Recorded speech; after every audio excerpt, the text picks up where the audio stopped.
Good afternoon. I hope you all heard Brother Joey's message today. When he was preaching, I was feeling the Spirit there, and God, I wasn't really going to do a lesson today, but God just impressed on me to do this one.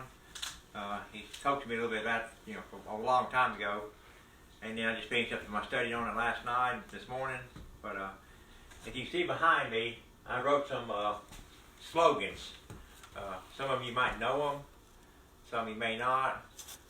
Some of the old ones, new ones in this one. And then I put over on this side where the slogans come from, or what company or what brand or whatever it is. But I didn't put them in the same order. So if you see this, kind of take it as a challenge, see if what you know and what you don't know, is which slogan goes to which company. Okay? So that's my question for you today. So, and all of you know in my Sunday school room that my mind thinks differently than most other minds. So when I see something or think something, I try to put it spiritually as I can, not be super spiritual. But this came from me. I may not get all of them today. May have to do it again another Sunday, or wait till we actually get to meet together again. So, but some of them I just wanted to do and think about. Which most of you know some of these. You've heard them probably for a while. Some of you don't even never heard of them. You never used the products or never heard of them. But I got thinking for some things. Some of the sayings over here, the slogans, and I really want to highlight on some of them. I don't want to take you guys too long today, but some of them I got thinking about, and I was showing Sister Savannah and Brother Joey my lesson plan, I guess you'd say, and he was saying, yeah, that one or two of these would just preach. So I'm hoping I just bring some of it across. He may have used one of these times for a sermon or something, but one of the ones I was really thought about it, and that really, I don't know, it stuck out to me. But one of them is it's number 2 over here. It says, "A little dab will do you." And most of you think of, when you first say that, you think of, they thought about Daisy sour cream, but that's do a dollop. That's what Daisy sour cream is. So they thought it was that, but it's not. But I'm not going to tell you which one it is, because I just want to see how many you can guess at it and figure it out. And if you know them, great. Well, let's just take these to a different level as far as being in the physical. Let's do it spiritually. A little bit of doubt will do you. Do it. And I got to think about the one scripture, and there's several scriptures you use, but how many times do we really think about it that just a little doubt will do you? Sometimes a little word will go a long ways, a little gesture will go a long ways. But I got to think about a thing, and over in Matthew chapter 17, in verse 20, it says, "And Jesus said unto them, Because of your unbelief, for verily I say unto you, if you have the faith as a grain of mustard seed, you shall say unto this mountain, remove hence to yonder place, and it shall remove, and nothing shall be impossible to you." They say a grain of mustard seed is so small and minute, but it causes big effects. A big plant, I guess you'd say. So I got to think about that. Just a little dab to you. If you have just a little bit of faith that God's going to see you through this ordeal, through this financial strain, through all this sickness, not be able to visit loved ones and friends and associate with people, go anywhere you want to, visit people, go on vacation. So I just think a lot of times we just need a little bit of faith to know that God's going to see us through it all. A little dab of faith, that you may have a cough, you might have a financial burden. Just if you have that faith in God, that little bit of faith, it may make it increase more.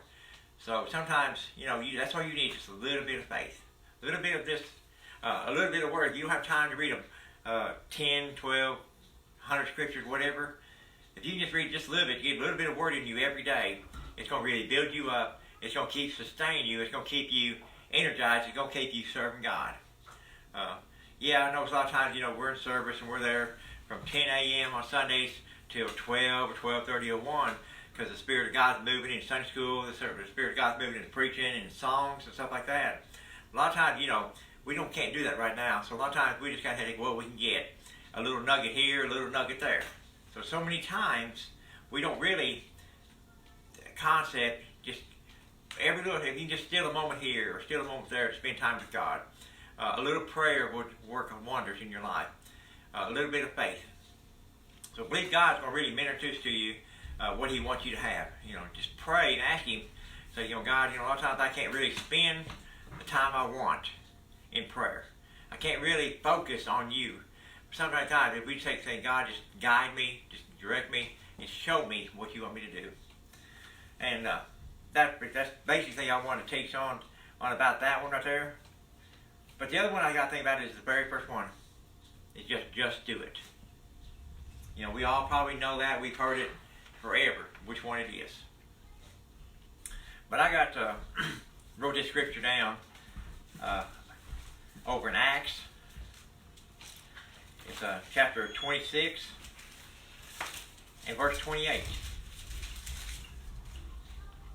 It says, Then Agrippa said unto Paul, Almost thou persuadest me to be a Christian. How many times do we just need to do it? Accept what God's got for us. Accept for what He's telling us to do. Accept that He's got a plan. Through all this, He's got a plan. If He tells you to do something, don't put it off. Like Pastor Joey was preaching this morning, is it convenient time or is it inconvenient time? And I got to think about it. I wrote down the scripture too that he preached on over in Acts chapter 24, verses 24 and verses 25. He talks about, and Felix came to his wife Drusilla, which is Jewish, and he sent for Paul and heard him concerning the faith of Christ. And as he reasoned of righteousness and temperance and judgment to come, Felix trembled and answered, Go thy way for this time. For when I have a convenient season, I will call for thee. How many times we put God off? He'll tell us to go do something, and just going and doing it, we put it off. Say, well, I ain't got time right now. I don't have time to do this. I don't have time to do that. I'll do it later when I have more time. But how many times He just tells us, just do it? He tells you to go spend time in prayer. He say just a little prayer when you're at work. Just do it. If He tells you to call somebody, just do it. If He calls you to write, He may be something that's the old-time way that people say, is write somebody a letter and send it to them in the mail. Send them a text. It don't take long. Spend time in prayer for that person. If God impresses somebody in your heart, just spend time in prayer to just do it. If God tells you to do something that you know is God, just do it. So many times we always try to say it off, I'm just going by emotions. I'm just going by feelings. I go by because I know their need. But maybe it's God impressing you, say, just do it. God may even tell you to bless somebody with financially, other than just praying for them and saying, God, you take care of their needs. Sometimes if He has blessed you, bless others. It may be even going as far as simple as cooking somebody a meal that you normally wouldn't cook for. It may be somebody maybe like a shut-in, or somebody gets out and works it all the time, but just God impress you, just show them that love. Show them His love. If I taught this whole lesson today, I could spend 45, 50 minutes teaching all these lessons. But I try to highlight today on just these two slogans. Just do it, and a little dab will do you. So many times, that's all it takes. Don't take nothing great, no big ordeal, no big promotion. We don't have to have recognition for serving God. God gives us what we do in secret, God rewards openly. So don't do it just to get praise. Don't say, well, look what I've done this week, or look what I've done that week. But it's like, look what God's done. It's that little dab what God you can do for God. Because people do major things for God, but what little bit you do means a lot to God. So I'm not going to keep you very much longer, but I'd really challenge you to try to figure these out. Then try to put these in the scriptures. And maybe if you've got any questions, you can text me, call me, or whatever. and just try to figure these out. And I'm going to try this one thing too. Try to do it out of memory. Don't try to Google all this. Just try to do it out of memory.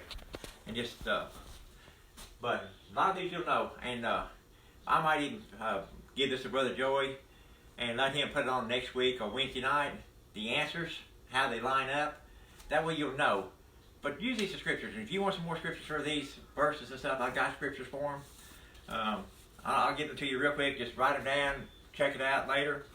Like I said, and then for what can Brown do for you, I changed some words in it. It's what God can do for you. And Ephesians chapter 6, verses 5 and 6. For I'm loving it. Philippians 7, verse 21. You're in good hands. Isaiah 49:16. Because I'm worth it, excuse me.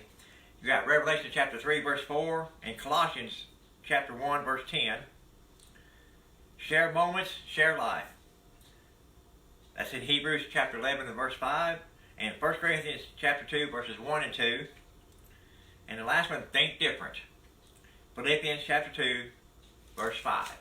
Just look at these scriptures up there for these things and know, God can use any of the simplest things to compound the wise, and He can strengthen our hearts. So, until I get ready for another lesson, listen to Brother Joey Wednesday night, and God bless you.